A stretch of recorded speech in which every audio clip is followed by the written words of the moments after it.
Dia salam tunduk. Assalamualaikum warahmatullahi. Assalamualaikum warahmatullahi. Pernah tengok tak orang tunduk? Nah, mazhab mana tunduk lagu ni? Bukan mazhab Syafi'i. Hanafi bukan. Hambali bukan. Mazhab apa? Hanafi bukan, Syafi'i bukan, Maliki pun bukan.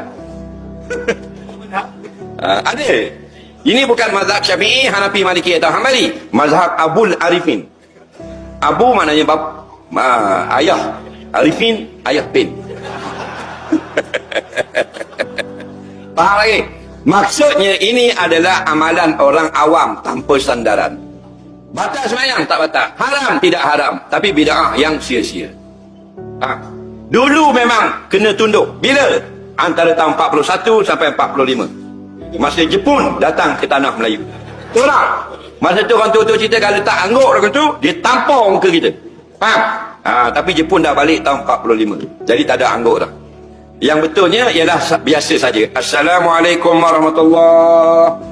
Assalamualaikum warahmatullahi. Tak ada angguk. Belajar solat tanpa stres, hanya ikut gambar. Inilah kelebihan buku Mudahnya Solat, Panduan Solat Umum Bergambar. Buku ini menyediakan 100% ilustrasi terbaik untuk anda tahu setiap langkah dalam solat lebih sempurna.